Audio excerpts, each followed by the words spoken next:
Right, let's have a quick chat about doors. So this is a passenger door.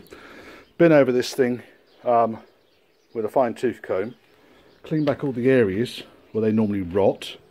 A couple of tiny pinholes, but there's no extensive corrosion on this thing. So this one is a goer. I'm going to send this one in to be soda blasted and then painted. I had to weld up a tiny little crack around the outer skin on the bottom hinge area.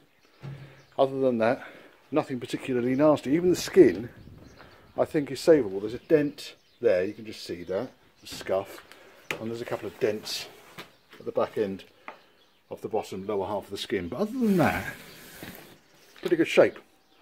So that's the passenger door skin. Even on the bottom, if I lay this fella down, I'm working one-handed as usual. There we are. Down. Even on the bottom edge, tilt it over. Even on the bottom edge, cleaned all that lot back. It's all surface rust. Drain holes were clear. There's no sign of any corrosion along the skin edge, so I've left the skin exactly as it is. Passenger door, well chuffed with that one. It is as nice as it was promised to be. So I've taken all the gubbins out of it. It is ready to go and be soda blasted and then painted. It can go on the car then. Nothing wrong with that. Driver's door. Those of you who follow this channel will know the challenges that I've had with getting a decent driver's door. And this is the very, very, very best I can find. Because the skin's got holes in it, big dent there where it's hit the A-post, I would imagine, and just general surface crap on it. I've removed the skin. The skin's fairly easy. You just fold back the Burma Bright around the edges and the whole thing just lifts off. So that's scrap. Oh, let's pop him over there. Right, door then. Now, yeah, this is the best one. First of all, you'll notice that the extensive rust inside here, surface rust. It is largely surface rust, so I'm quite pleased with this one. Barely any paint on this thing. I reckon they primed them and then left them. And as anyone who's done work with paint knows, primer, pretty porous stuff. But you can see here, all of this is surface rust. It will respond to powder coating.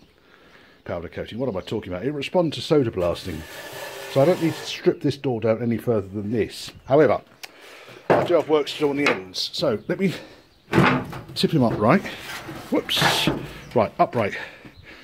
So what I'm basically going to do is do localised repairs on this edge here. I'm going to cut out where the metal has blown. It's double skinned here, but the inside skin is sound. Looking down here. It's not bubbled right through like the other driver's door was. So I'm going to cut the outer skin off, make up a pattern, weld a new outer skin back on again, and make sure obviously the in-between layers are properly treated. Bottom edge, you can look at it from the inside here, it's pretty sound all the way along. No dents on this one, like the door that came off the car. Hinge edge, predictably, is about as pretty as it is going to get. All of this edge is going to need to be cut off right the way up to the top. But again, on the inside, none of the rust seems to have bubbled right the way through. In fact, even the strengthening ribs are intact. So again, I think I'm going to work with the outer skin and weld a new outer skin on.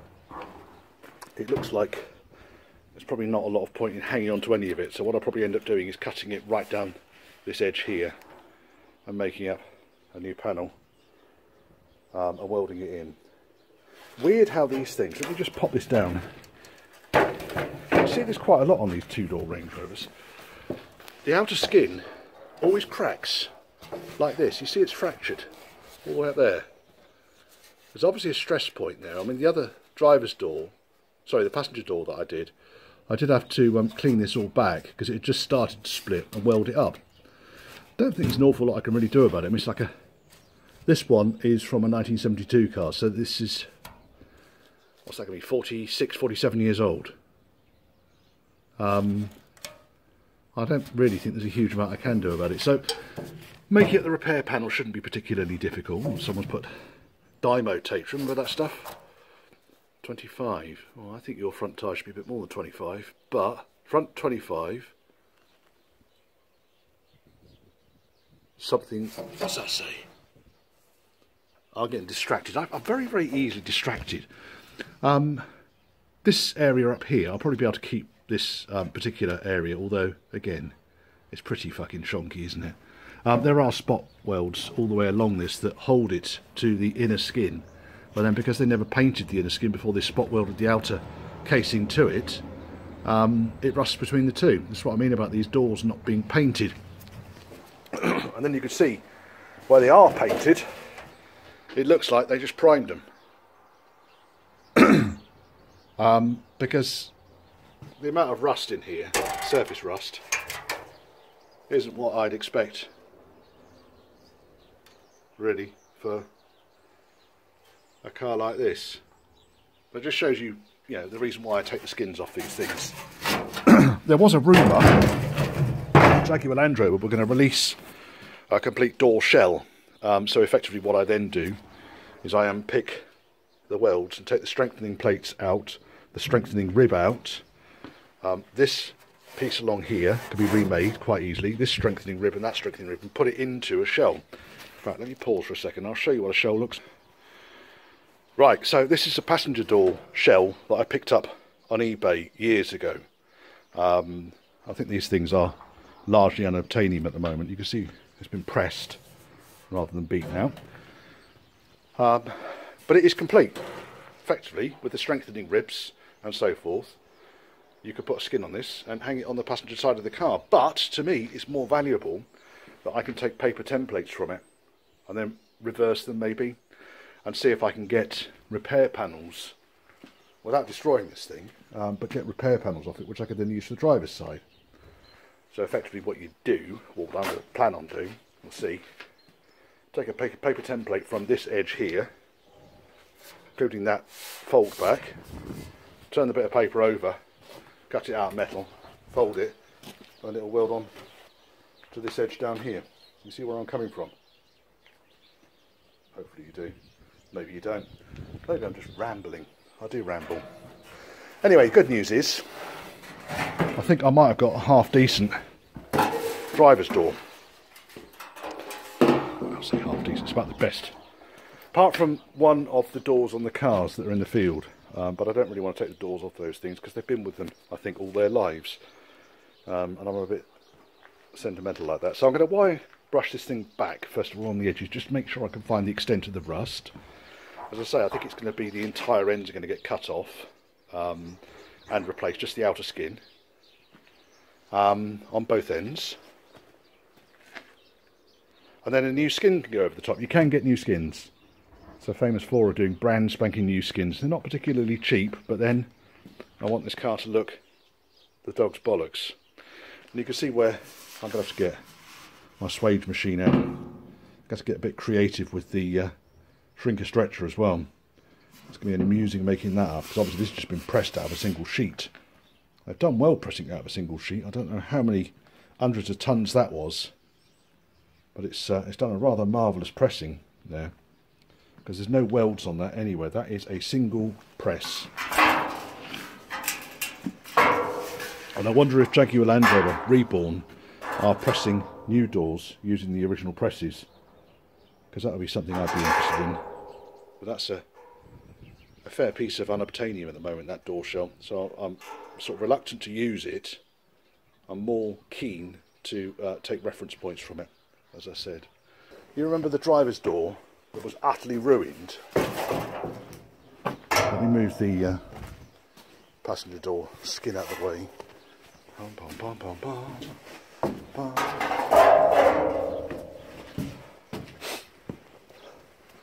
So you remember the driver's door that was utterly ruined?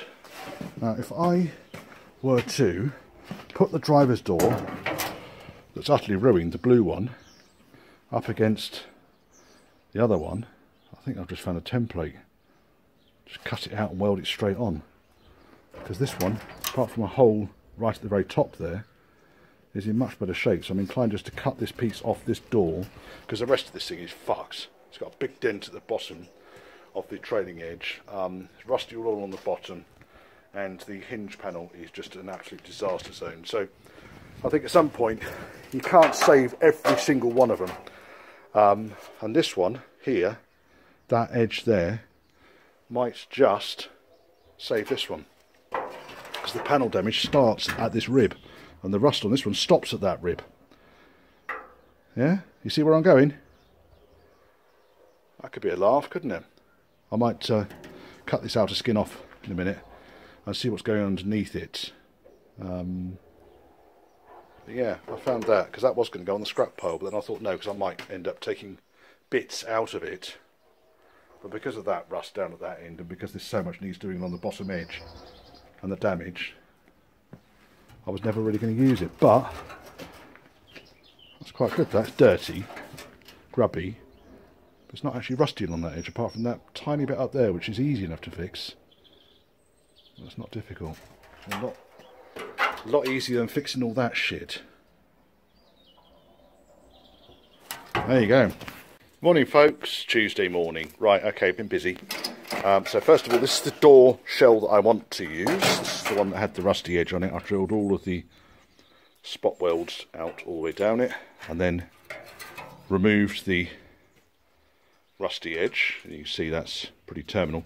Don't have any problems, by the way, with aligning this thing, because the holes in the strengthening rib are very, very accurately cut, exactly the same as the holes in the side panel. So while I'll be careful with the alignment, I will be less worried about it. What I've done initially on the door that I want to do, because you always cut less than you need to start with, I've cut it right along the edge of the curve. It's not ideal because you're not going to get a particularly smooth finish.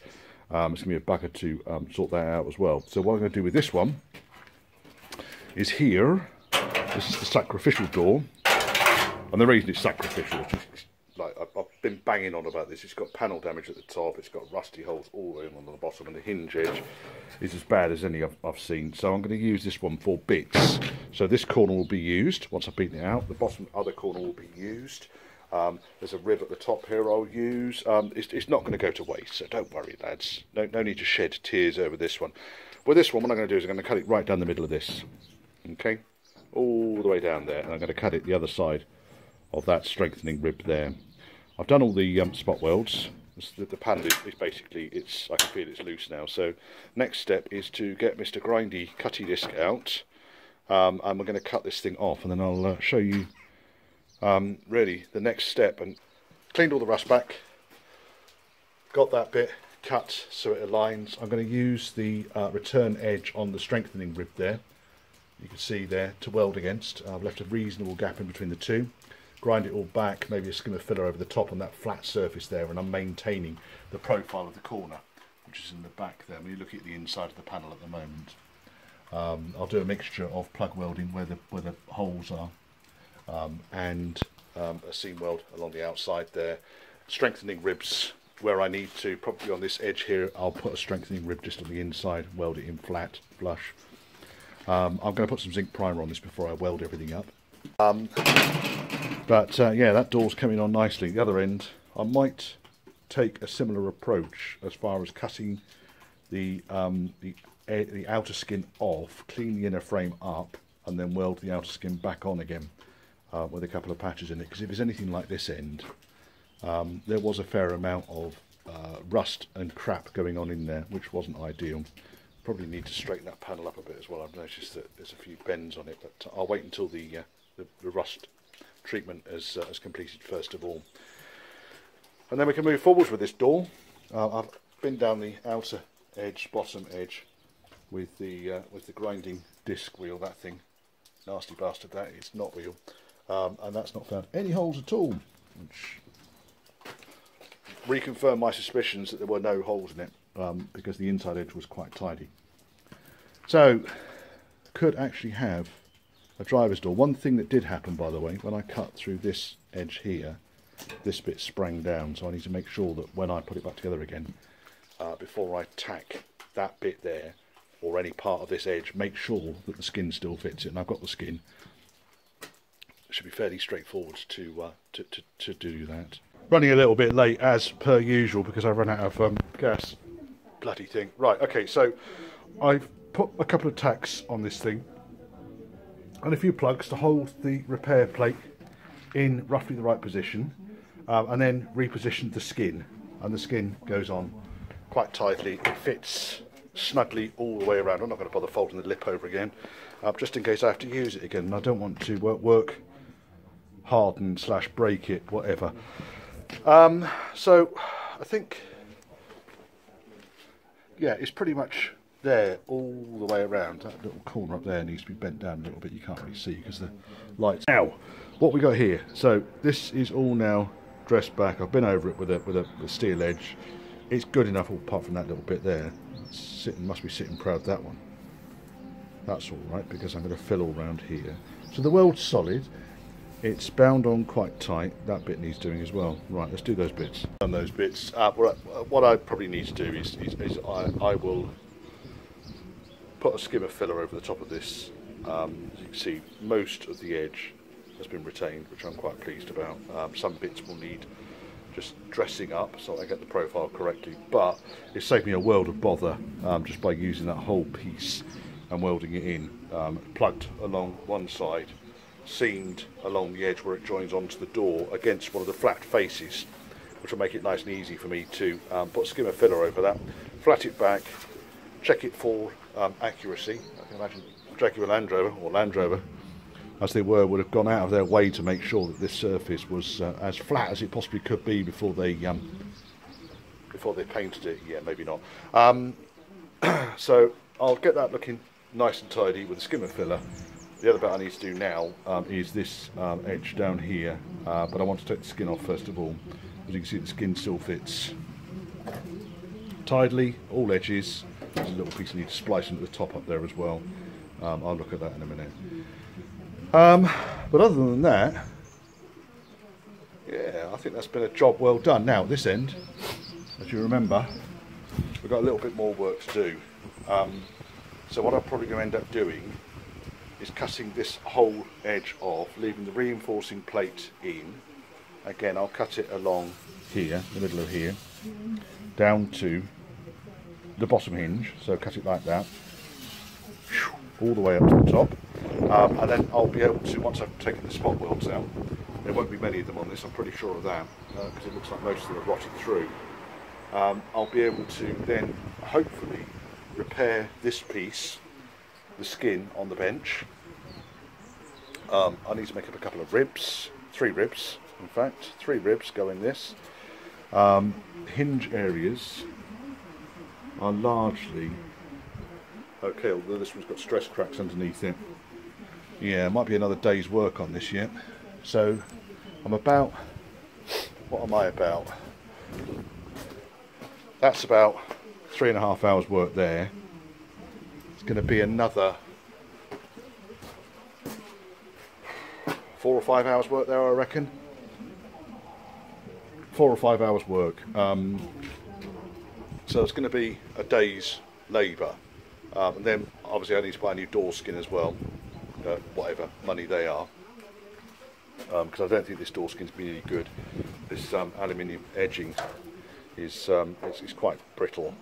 It doesn't tolerate being bent backwards and forwards. You can see it splits. I say quite a lot, don't I? Oh, the other thing I need to do is I need to get the Dremel in to clean some of these welds up, because they're just a bit too tight against the ribs for the big old flap disc, so I'll get the Dremel in there to tidy some of those welds up. You can see the hole, the access hole for the door window frame came up quite nicely. The door lock handles came up quite nicely. Just need to flat some of those spots back. Yeah, overall I'm pretty chuffed with it, although there's a big fucking gap there. I wonder why that is. I might have to pull that in tight. When I take the skin off, I'll have a look to find out why that is, but the other face has gone in quite tight. Right, let's crack on with this thing. Had enough of welding, had enough of hurting myself. My top restoration tip for today is when it stops being fun, or when you find yourself getting agitated by stupid things, then give up on that particular job and move on to something else. And unless you've got the pressure on to do that job, there just doesn't seem any point at all in continuing hurting yourself and getting miserable. So what I've basically done here, these red marks by the way are to indicate the holes that I didn't want to weld up. They're for the screw holes for the lock mechanism. So I've checked the lock mechanism still goes in, it does. I've welded up that seam at the bottom end, it does look good, I'm happy enough with that. It will cope with just a lightest skim of filler. I've welded up a hole there, tightened up that with my 1 centimetre finger saw. I could do with a, or finger sander I should say, I could do with a 2 centimetre one really. I tend to be a bit more aggressive. Oh shit, I forgot to do that, never mind. I'm going to pack up now and then I'm going to load all this lot into my car. Ton of stuff. I'm going back to see the missus and kids. Take all this lot to the body shop man. That could stay here because I'm going to finish that off next time I come down in about a week's time. Just a big old clear up.